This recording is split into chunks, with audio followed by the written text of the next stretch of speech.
Hello everyone, welcome to evergreen study. तो आज की वीडियो के अंदर हम BA programme second semester politics science की यूनिट 1 करने वाले हैं, approaches to the study of India politics and nature of the state in India.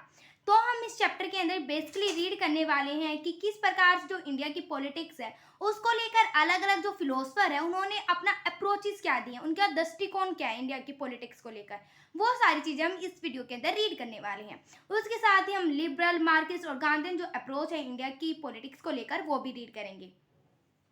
तो लेट्स स्टार्ट अवर चैप्टर। तो सबसे पहले आपका जो चैप्टर है अप्रोचेस, तो अप्रोचेस होती क्या है? अप्रोचेस में डीलिंग विद द सिचुएशन और problem, it means to understand a situation from a perspective. तो अप्रोचेस का मतलब होता है कोई भी एक प्रॉब्लम है, कोई भी एक सिचुएशन है, उसको लेकर आपका क्या पर्सपेक्टिव है, आपका क्या मत है, आपका क्या दृष्टिकोण है, ये सब कुछ अप्रोचेस कहलाई जाती हैं कि आपका उसको समझने का क्या मतलब है। एक प्रॉब्लम है, एक सिचुएशन है, उसको आप किस तरीके से समझोगे, आपका पर्सपेक्टिव क्या है, आपका पॉइंट ऑफ व्यू क्या है, वो सब कुछ अप्रोचेस कहलाए जाते हैं। समझ आ गया? तो उसको लेकर अप्रोचेस समझ आए आपको, तो उसको लेकर जो इंडिया की पॉलिटिक्स है उसको लेकर जो फिलोसफर की क्या अप्रोच है वो रीड करने वाले हैं। जो इंडिया की पॉलिटिक्स है उसको रीड करेंगे हम। इंडिया की पॉलिटिक्स है is a critical and cruel in nature. तो इंडिया की जो पॉलिटिक्स है वो बहुत ज़्यादा क्रिटिकल है और क्रूअल है एट द सेम टाइम। और उसके साथ में क्या इंटरेस्टिंग, बहुत ज़्यादा अजीबोगरीब है, लेकिन उसके साथ में बहुत ज़्यादा इंटरेस्टिंग भी है। टू स्टडी द अप्रोच, उसकी अप्रोच को रीड करा है, क्योंकि अलग अलग जो फिलोसफर ने जो अप्रोचेस दिया है, उनका दृष्टिकोण दिया है, वो बहुत ज़्यादा मुश्किल भी है क्योंकि आपको रीड नहीं हो रहा है, और इंटरेस्टिंग भी है, उनकी नई नई बातें जानने को मिल रही है हमें। ठीक है, as it has changing time to time. और इनकी जो अप्रोचेज होते हैं फिलोसफर की, ये टाइम टू टाइम चेंज होती आ रही है। कैसे? जैसे कि आप सोचोगे, जैसे कि हमारा जो इंडिया है वो 3 पार्ट्स में डिवाइड है, एंसेंट, मिडाइवल और मॉडर्न। तो उसको लेकर जो एंसेंट टाइम में अलग अलग जो फिलोसफर ने उसने अपना अलग अलग मत दिया, मिडाइवल को अलग और मॉडर्न को अलग। तो अलग टाइम टू टाइम जो फिलोसफर की जो अप्रोचेज है वो चेंज होती आ रही हैं। However, different scholars have applied different approaches at the same time. उसी की तरीके से जैसे मिडाइवल है, मिडाइवल में बहुत सारे फिलोसफर ने उसी को टाइम पीरियड में अलग अलग अप्रोच दिया। कोई मिडाइवल को अच्छा बता रहा है, कोई गंदा बता रहा है, तो उसको लेकर अलग अलग फिलोसफर के अलग अलग मत है। समझ आए कि हमारी जो इंडिया की पॉलिटिक्स है बहुत ज़्यादा क्रिटिकल है, उसके साथ में इंटरेस्टिंग भी है। जो अप्रोचेज होती हैं ये टाइम टू टाइम अलग अलग समय में लिखी गई, क्योंकि मिडाइवल, एंसेंट और मॉडर्न में अलग अलग अप्रोचेस लिखी गई। उसके साथ ही जैसे मॉडर्न है, मॉडर्न में बहुत सारे फिलोसफर ने अपना मत दिया इंडिया की पॉलिटिक्स को लेकर, तो वो भी टाइम टू टाइम चेंज होती आई हैं। ये समझ आया? तो इंडिया की पॉलिटिक्स है वो 3 पार्ट्स में डिवाइड है। एक है ट्रेडिशन, एक है मॉडर्न और एक है कॉन्टेम्परेरी। तो ट्रेडिशन का मतलब होता है पारंपरिक, जो कि पहले के टाइम में थी। तो पहले के टाइम में कौन सी अप्रोचेस थी? जैसे कि उनका पहले जो अप्रोचेस थी ये माना जाता था कि वो बर्डन है, वैल्यू है, वो लेडन गई है, मतलब थोपी गई है हम पे। ये सारी ट्रेडिशन के अंदर आती है, पारंपरिक के अंदर। मॉडर्न है जो कि मॉडर्न जो खुली सोच वाले होते हैं, वैल्यू फ्री होते हैं, जो लिबरल की बात करते हैं, हमें आज़ाद है, सभी को स्पीच देने का अधिकार है, मॉडर्न की बातें में रीड करते हैं। कॉन्टेम्परेरी होती है, किसका मतलब होता है कुछ समय के लिए आई और कुछ समय के बाद चली गई। तो ये इतनी इंपॉर्टेंट नहीं है, ट्रेडिशन मॉडर्न बहुत ज़्यादा इंपॉर्टेंट है। ठीक है, इंडिया की पॉलिटिक्स को लेकर। तो अब रीड करते हैं हम अप्रोचेस को। तो सबसे पहली अप्रोचेस, जो ये आपकी अप्रोचेस है हिस्टोरिकल, फिलोसफिकल, ये छोटी हैं। जो लिबरल, मार्क्सिस्ट और गांधीयन ये बहुत बड़ी बड़ी है, जो कि 15 मार्क्स में आ सकते हैं। लेकिन हिस्टोरिकल, फिलोसफी ये बहुत ज़्यादा छोटी हैं आपकी बुक के अंदर, तो ये ऐसे नहीं आएंगी कि आप हिस्टोरिकल अप्रोच के ऊपर लिखो। तो ये तो छोटी, आप 15 नंबर में नहीं लिख पाओगे। इसलिए कैसे आ सकता है क्वेश्चन, ये ऐसे आ सकता है कि जो अप्रोचेस है इंडियन पॉलिटिक्स को लेकर उसके अलग अलग अप्रोचेस को लिखो। तो ये ऐसे क्वेश्चन आ सकता है, ये ऐसे नहीं आएगा आप हिस्टोरिकल अप्रोच के ऊपर लिखो, नहीं तो ये 7 नंबर में क्वेश्चन बनेगा और नहीं आपका ये 15 नंबर में। तो ये इस तरीके से क्वेश्चन आ सकता है। ठीक है, अब रीड करते हैं। तो ये हिस्टोरिकल अप्रोच को रीड करते हैं। हिस्ट्री मीन्स, जो हिस्ट्री का मतलब होता है, हम हिस्टोरिकल अप्रोच रीड करें। अप्रोच क्या होती है? हमारा दृष्टिकोण। हिस्टोरिकल मतलब हमारी जो हिस्ट्री, तो हिस्ट्री को लेकर किस प्रकार से जो फिलोसफर है उनका क्या दृष्टिकोण है। तो हिस्ट्री क्या होता है? Means the record of past, जो हमारे पास के रिकॉर्ड होते हैं, कोई भी इंसिडेंट हो गया, कोई भी फैक्ट होता है, उसको लेकर हमारा क्या दृष्टिकोण है, हमारे फिलोसफर का क्या दृष्टिकोण है, ये सब कुछ हिस्टोरिकल अप्रोच के अंदर आती है। समझ आ गया इतना? History as a record consist of documentary and other primary evidence which occur in the past, जो कि पास में जो चीज़ें घटी हैं वो सारे रिकॉर्ड हमारी हिस्टोरिकल हिस्ट्री कहलाई जाती हैं। और उसको जो रीड करता है, जो उसको दृष्टिकोण होता है, उसको हिस्टोरिकल अप्रोच बोला जाता है। तो जैसे बहुत सारे फिलोसफर हैं जो हिस्टोरिकल अप्रोच को मानते हैं, जैसे अरिस्टोटले, मार्क्स हो गए, ये हमारी हिस्टोरिकल अप्रोच को मानते हैं। ये समझ आ गया कि हिस्टोरिकल अप्रोच क्या होता है, जो हमारी अतीत होता है उसका दृष्टिकोण, उसको लेकर क्या दृष्टिकोण है सभी फिलोसफर का, वो हिस्टोरिकल अप्रोच कहलाई जाती है। जैसे हमारी हिस्ट्री में क्या चीजें घटी, उसको उनके ऊपर क्या दृष्टिकोण है उनका, वो हिस्टोरिकल अप्रोच कहलाई जाती है। अब आपको अच्छी तरीके से समझ आ गया होगा ये, ठीक है। जैसे कि हमारी पॉलिटिकल लिटरेचर लिखी गई है, जैसे जवाहरलाल नेहरू द्वारा जो लिखी गई उनकी जो बुक है डिस्कवरी ऑफ इंडिया, तो उसमें क्या डिस्कवरी ऑफ इंडिया में जवाहरलाल नेहरू एक जो व्यक्ति है उसका पर्सपेक्टिव है ना हिस्ट्री को लेकर, तो उन्होंने अपनी बुक के अंदर लिख दिया, तो ये हिस्टोरिकल अप्रोच कहलाई जाती है। आर.सी. मजूमदार, उन्होंने अपनी जो बुक एंशिएंट इंडिया है उसके अंदर उनका पर्सपेक्टिव है जो कि हिस्ट्री को लेकर है, तो ये हिस्टोरिकल अप्रोच है जो कि आर.सी. मजूमदार ने लिखी है, ठीक है। ये आपकी हिस्टोरिकल अप्रोचेस होती हैं। खत्म ये। अब सेकंड अप्रोच देखते हैं, फिलोसफिकल अप्रोच। फिलोसफिकल अप्रोच क्या होता है, वो अप्रोचेस होते हैं, फिलोसफिकल का मतलब होता है कि दार्शनिक, अप्रोच होता है दृष्टिकोण। तो दार्शनिक क्या होता है, जैसे कि आपको पहले के टाइम में जैसे कि हमारे अंदर क्वेश्चन उठते हैं कि हम मरने के बाद में हम कहाँ जाएंगे, ये बहुत सारे क्वेश्चन उठते हैं कि ये कैसे होगा, भगवान होते हैं नहीं, तो उनका जो जवाब है, उनके जो उत्तर है फिलोसफिकल अप्रोच के अंदर मिलते हैं, ठीक है। जो क्वेश्चन होते हैं उनके जो आंसर है वो हमें फिलोसफिकल अप्रोच के अंदर मिले जाते हैं, ठीक है। It means the philosophical approach attempt to find the truth, वो ट्रूथ को फाइंड करते हैं, जिसमें क्वेश्चन है उनके फाइंड करते हैं आंसर। पॉलिटिकल इंसिडेंट और इवेंट, जो हमारे इवेंट है इंसिडेंट है उनको ट्रूथ के बारे में फाइंड करते हैं, समझ आ गया। क्योंकि ये सच्चाई होते हैं कि भगवान होते हैं नहीं, तो वो सारी बातें फिलोसफिकल अप्रोच के अंदर लिखी हुई है, ठीक है। Philosophical is the study of principle underlying all knowledge and being. तो जैसे कि मैंने बताया क्वेश्चन वगैरह होते हैं उनके उत्तर दिए जाते हैं, तो फिलोसफिकल अप्रोच में क्या होते हैं, हमारी जो क्वेश्चन ऑल टाइप की नॉलेज होते हैं ह्यूमन बीइंग से रिलेटेड, जो हमारे क्वेश्चन उठते हैं वो फिलोसफिकल आते हैं। तो ये डेफिनेशन आप ये भी मेंशन कर सकते हो, ठीक है। उसके साथ ही जैसे कि कौटिल्य की जो बुक है, कौटिल्य जो मौर्य साम्राज्य के टाइम पीरियड में जो प्रधानमंत्री का कार्य करा चंद्रगुप्त मौर्य के टाइम पीरियड में, अर्थशास्त्र लिखी थी कौटिल्य द्वारा। तो उन्होंने उस समय की जो इकोनॉमिक थी, क्या टाइम पीरियड था, सब कुछ उन्होंने अपना दार्शनिक जो उनका पॉइंट ऑफ व्यू था उन्होंने अपनी बुक अर्थशास्त्र के अंदर लिखा। वही मनुस्मृति में जो क्वेश्चन उठ रहे थे उस समय में, वो सारे आंसर हमें मनुस्मृति में मिलते हैं। दी एपिक ऑफ महाभारत, महाभारत के टाइम पीरियड में क्या दार्शनिक था, सभी जो फिलोसफर का क्या मत था, वो महाभारत के अंदर मिलती हैं। तो ये सारी बातें आपको समझ आए। फिलोसफिकल अप्रोच थोड़ा थोड़ा डिफिकल्ट है, लेकिन आप अच्छी तरीके से इसको ध्यान से पढ़ोगे तो आपको अच्छी तरीके से याद हो जाएंगे, ठीक है। साइकोलॉजिकल अप्रोच क्या होती हैं, politic and psychologic have close relation. तो सबसे पहले आपको ये रीड होना चाहिए, साइकोलॉजिक अप्रोच को हम हिंदी में बोलते हैं मनोवैज्ञानिक दृष्टिकोण। तो मनोवैज्ञानिक कौन होते हैं, सबसे पहले आपको ये पता होना चाहिए। साइकोलॉजिस्ट तो वो होते हैं जो हमारे दिमाग वगैरह की जो स्टडी करते हैं, हमारे बिहेवियर की जो स्टडी करते हैं, उन्हें साइकोलॉजिकल बोला जाता है। तो साइकोलॉजिकल अप्रोच क्या होते हैं ये देखते हैं।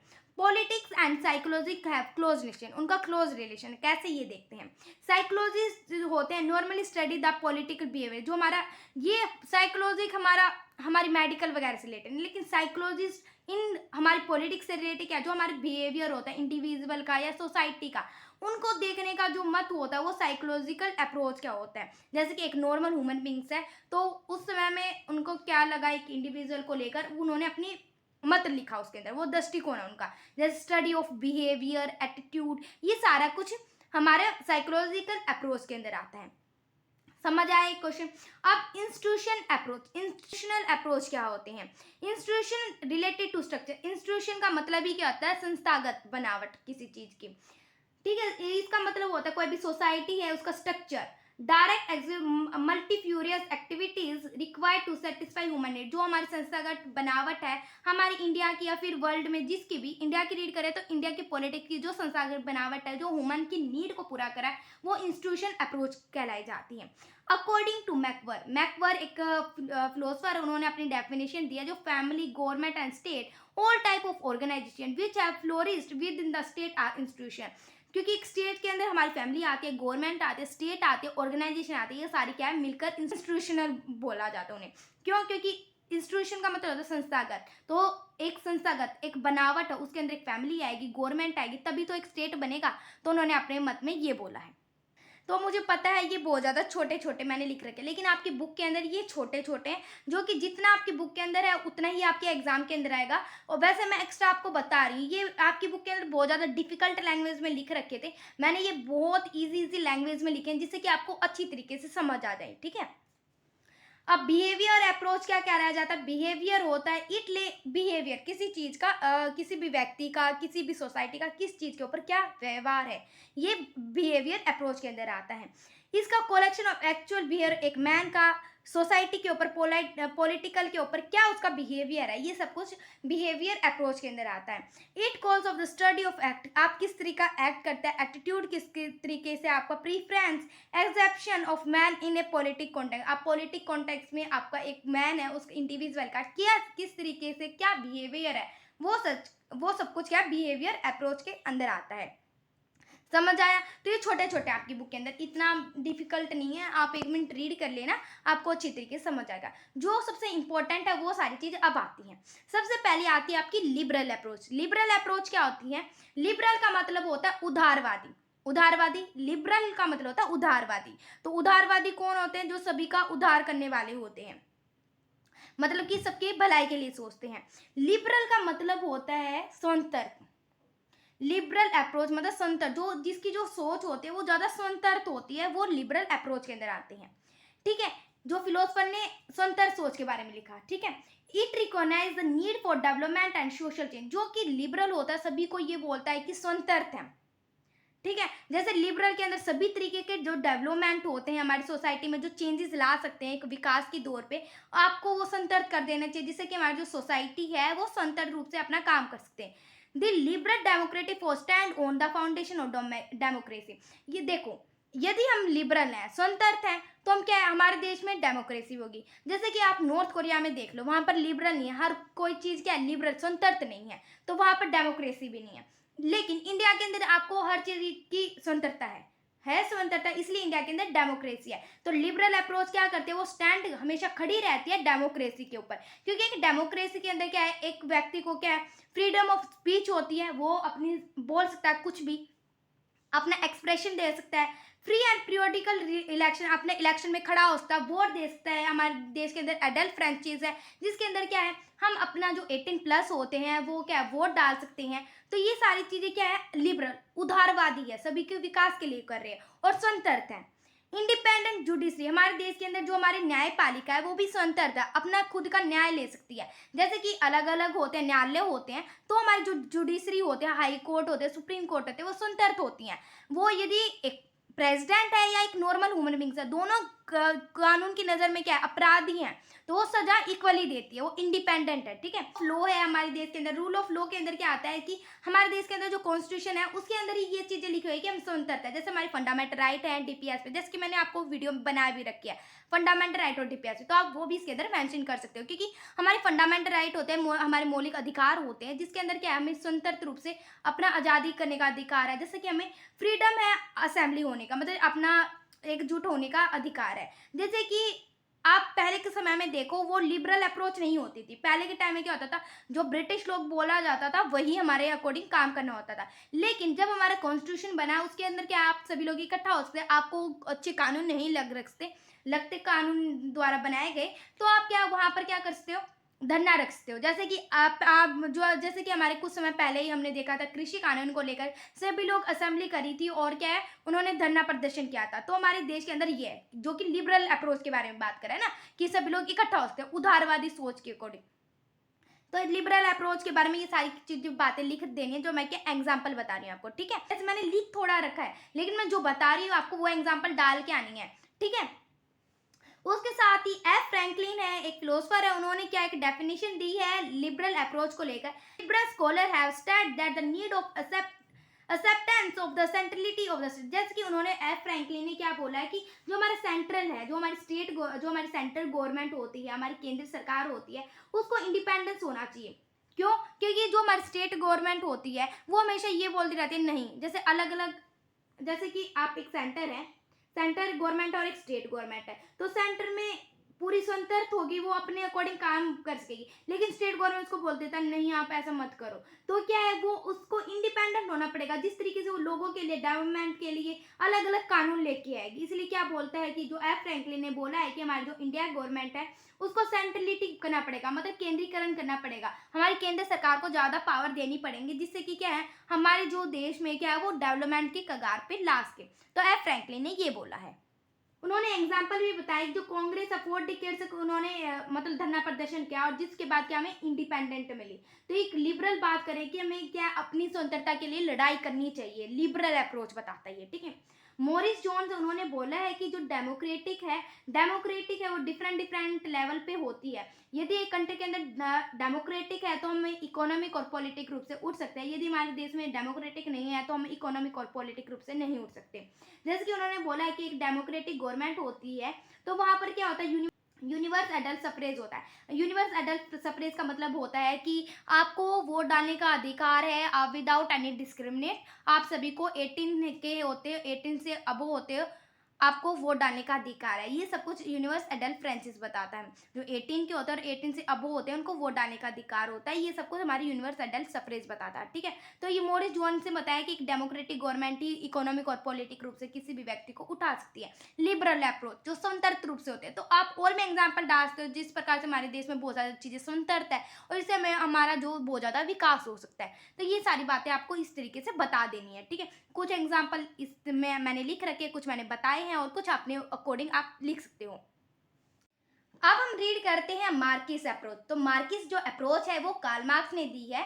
तो इसके अंदर उन्होंने बताया है किस प्रकार जो कैपिटलिस्ट है, जो पूंजीपति जो होते हैं, वो हमेशा से शोषण करते आए हैं जो लोअर क्लास होते हैं उनका। तो मार्किस अप्रोच के अंदर यही बात है, ठीक है। जैसे कि उन्होंने बताया है कि पहले के टाइम पीरियड में ही क्या लोगों का शोषण करते आया है इंडिया का, जैसे कि मार्किस ने तो वर्ल्ड की अप्रोच दिया, लेकिन इंडिया की कॉन्टेक्स्ट में हम देखें तो इंडिया का शोषण करते आए हैं जो पूंजीपति होते हैं। उन्होंने बोला है कि वो हाई टैक्स लगा के क्या करते हैं, लोगों का शोषण करा जाता है जो गरीब वर्ग होते हैं। उन्होंने बोला है कि जैसे बोला जाता है कि एक कंट्री है वो पूंजीवादी है और उसमें क्या है, सभी लोगों को क्या अपने अकॉर्डिंग काम करना है, जो उद्योगपति होते हैं वो गरीब वर्ग को काम दे देते हैं, तो ये बोला जाता है। लेकिन आप देखो जो उद्योगपति होते हैं वो क्या करते हैं, जो पूंजीपति होते हैं, जो बेसिकली वो क्या बोलते हैं कि आप 10 फोन बनाने हैं आपको एक दिन के अंदर, जो हर एक जो फोन है वो 15,000 रुपए का, 15,000 15 तो कितने हो गए, 1,50,000 हो गए। लेकिन आपकी एक दिन की सैलरी 20,000 रुपए, तो ज्यादातर पैसे किसकी तरफ जा रहे हैं, पूंजीपति के पास। तो वो ये बोलते हैं कि जो पूंजीवादी में क्या होता है, जो पूंजीपति होते हैं हमेशा शोषण करते हैं हमारा गरीब वर्ग का, क्योंकि आपकी सैलरी 20,000 रुपए। ये मैंने एग्जाम्पल लिया, आप ये भी एग्जाम्पल अपनी डाल सकते हो, आपके एग्जाम में अच्छे नंबर मिलेंगे आपको, ठीक है। तो वो बोलते हैं कि हमेशा से शोषण करते आए हैं। किस प्रकार से जो मॉडर्न टाइम पीरियड आया जिसमें कि क्या है, हमारे जो ब्रिटिश लोगों ने हम पे राज करा, उन्होंने किस प्रकार से हमारा शोषण किया, वो सारे कुछ मार्किस अप्रोच के अंदर हमें दिखाई देता है, ठीक है। Marxist approach where political economic is the vital factor, जो कि पॉलिटिकल इकोनॉमिक होते हैं वो सबसे इंपॉर्टेंट रोल प्ले करते हैं, क्योंकि हमारी जो पैसे से रिलेटेड ही क्या होता है, हमारा शोषण किया जाता है। समझ आया इतना। अब देखते हैं मार्किस ने बताया है कि जब से हमारा कॉलोनियलिज्म था, जब हमारा हम पर ब्रिटिश लोग राज कर रहे थे, तो हमारे जो विलेज वगैरह होते थे उन पे जो कंट्रोल होता था एग्रीकल्चर का, ब्रिटिश लोगों पर होता, ब्रिटिश लोग करते थे। और वो अलग अलग सिस्टम लेके आते थे, कभी जमींदारी सिस्टम लेके आते थे, कई रैयतवाड़ी सिस्टम, कई बार मालवाड़ी सिस्टम लेके आते, जिसमें कि वो क्या करते थे, टैक्स लगाते थे हम पे। तो इस टैक्स से क्या होता था, उनको ही मुनाफा हो रहा था, जिससे कि हमारी जो इकोनॉमिक है वो एक्सप्लोइटेशन कर रहे थे, कौन, ब्रिटिश लोग। जिस प्रकार से वो पूंजीवादी थे ना, पूंजीवादी होती थी, जिसमें कि वो हमें काम बता देते थे और हमें काम करना पड़ता था। तो वही बात क्या बोल रहे हैं कि एग्रीकल्चर जो लैंड होती थी वो सारा टैक्स आप ले लेते थे, वो कॉलोनियलिज्म में इंडिया की। तो ये सारी कुछ उन्होंने मार्किस अप्रोच के अंदर हमें दिखाई देता है। समझ आ गया इतना। तो ये जो आपकी बुक के अंदर है, ये मार्किस अप्रोच बहुत ज़्यादा डिफिकल्ट है, ये मैंने कुछ अपने पास से लिया है और कुछ आपकी बुक से मिलता जुलता लिया है। तो आप ये मत बोलना कि मैम आपने थोड़ा गलत पढ़ा दिया, नहीं, ये मैं जो पढ़ा रही हूँ बिल्कुल करेक्ट है, आप कहीं से भी देख सकते हो, ठीक है। Every family, irrespectively of their caste, were using the land of the basic need. Technology was simple. Family labor was the use and production was the consumption. तो every family होते हैं, जो कास्ट होते हैं, उन्होंने कास्ट के ऊपर बोला, मार्किस्ट ने, जो कॉल मार्क्स ने क्या है, कास्ट के ऊपर बोला है कि किस प्रकार जो एक लैंड होता है, एक लैंड से एक फैमिली लेबर है वो अपना टेक्नोलॉजी रूप से लगाती है, लेकिन क्या हो जाए उसी के जो प्रोडक्शन होता है वो एक्सप्लोइट करने लग जाए, कौन, पूंजीवादी। इससे क्या हो जाता है, उनकी जो नीड होती है वो कम हो जाती हैं, किनकी, जो फार्मर्स की, और उनकी जो सैलरी है, जो इनकम है वो लो हो जाती है। तो आपको बस कास्ट के ऊपर बता रखा उन्होंने इकोनॉमिक एक्सप्लोइटेशन के बारे में बताना है। तो आपको और कुछ चीजें लिखी है तो मार्क्सिज्म में ये आप लिख सकते हो ये नहीं है कि आपका गलत है, लेकिन उन्होंने क्या है, इकोनॉमी, वर्किंग क्लास, लेबर्स के बारे में बोला, फार्मर्स के बारे में बोला कि उनका एक्सप्लोटेशन होता आ रहा है, किसमें, जो कैपिटलिस्ट में, जो पूंजीवादी होते हैं हमेशा से शोषण करते आए हैं हमारा गरीब का, लोअर क्लास का, वर्किंग क्लास का, लेबर्स का, फार्मर्स का। ये कुछ आपको ये बातें बोल देनी है इसके अंदर, ठीक है। A political theory that maintain that social relation comes about through economic class struggle. तो इकोनॉमिक क्लास स्ट्रगल हमेशा देखते आए हम इंडिया के अंदर। तो कार्ल मार्क्स ने अपनी थ्योरी में ये बोला है, किस प्रकार से आप क्लास होता है, जैसे कि पहले ब्राह्मण होते थे, क्षेत्रीय वैश्य शूद्र है, ब्राह्मणों ने ये बांट रखे थे क्लासेस में। तो हमेशा से क्या करते थे, जो ब्राह्मण होते थे सभी का काम था वो डिवाइड करके था। तो जो शूद्र होते थे उनकी तो इकोनॉमिक लो हो रही है, क्योंकि उन्हें तो इन तीनों की सेवा करनी पड़ती थी, उनकी जो बेसिक नीड होती थी वो भी नहीं पूरा कर पाते थे, तो उनका एक्सप्लोटेशन होते आए हमेशा से। तो मार्क्स थ्योरी के अंदर हमें ये पता चलता है, ठीक है। प्रथा चटर्जी ने बोला है कि they been colonisation the dominant class since independence. तो कॉलोनाइजेशन क्या होता है, गठबंधन। तो क्या होता है, जो अमीर अमीर लोग होते थे वो गठबंधन बना लेते थे, और वो क्या करते थे, हमेशा से जो डोमिनेंट क्लास होती थी वो हमेशा से, इंडिपेंडेंस से हम देखते आए, इंडिपेंडेंस से पहले भी और इंडिपेंडेंस के बाद भी हम क्या देखते आए कि वो एकजुट हो जाते थे, और जो लैंड वगैरह होते थे, जो गरीब वर्ग की क्या करते थे, शोषण करते थे। तो प्रथा चटर्जी ने ये बोला है, ठीक है। वो अपने पास से अपनी पावर को शेयर कर लेते, एक लैंड की शेयर कर लेते थे और उनका एक्सप्लोटेशन करते थे, प्रथा चटर्जी ने बताई है। A Marxist understanding of India's state show the class character of the state serving the dominant class and using coherence means to safeguard their social economic structure। तो मार्क्सिस्ट थ्योरी क्या बोलते हैं कि जो मार्क्सिस्ट होते हैं वो इंडिया, जैसे कि इंडिया के अंदर या वर्ल्ड के अंदर मार्क्सिस्ट आएगा, तो मार्क्सिस्ट के अंदर क्या होता है, सभी जो वर्ग होते हैं सभी लोग इकट्ठा मिलकर काम करते हैं, जिसमें ना कोई गरीब ना कोई अमीर। तो ये होगा तो इंडिया की जो इकोनॉमिक है वो सेफगार्ड होगी, और उसकी जो इकोनॉमिक है सोशल रूप से वो उठ सकेगी। सोशल क्यों, क्योंकि वर्किंग क्लास उठ सकेगी, लेबर्स उठ सकेंगे, सभी लोग इक्वल होंगे। तो उसके साथ ही मार्क्सिस्ट थ्योरी में हमें एक और चीज पता चलती है, जैसे कि मैंने आपको क्लास वाले वीडियो में पढ़ाया था आपको, ठीक है। ये रहा, तो मार्क्स ने बोला है, उन्होंने अपनी जो बुक है पॉवर्टी ऑफ फिलोसफी उसके अंदर बताया उन्होंने वर्किंग क्लास के ऊपर। उन्होंने दो प्रिंसिपल दिए हैं, एक है ब्रोजियोस और एक है प्रोलिटरेट। ब्रोजिस होते हैं जो पूंजीपति होते हैं, और प्रोलिटरेट क्या होते हैं, जो सवनहार होते हैं, मतलब जो किसान वर्ग होते हैं। तो हमेशा पूंजीपति क्या होते हैं, प्रोलिटरेट का क्या होता है, शोषण करते आए हैं। तो ये बात भी आपको लिख देनी है, ठीक है। गांधीयन अप्रोच, गांधीयन अप्रोच, जो हमारे गांधी जी थे, उन्होंने उनके अकॉर्डिंग क्या चीज थी, इंडिपेंडेंस में उनकी क्या सोच थी, वो सारी गांधीयन अप्रोच के अंदर आती हैं। उनका अप्रोच क्या था, उनका दृष्टिकोण क्या था, ये सब कुछ आते हैं। गांधीयन क्या होता है ये देखते हैं, हमारे जो गांधी जी हैं उनके द्वारा जो दृष्टिकोण देखा गया वो गांधीयन अप्रोच के अंदर आता है।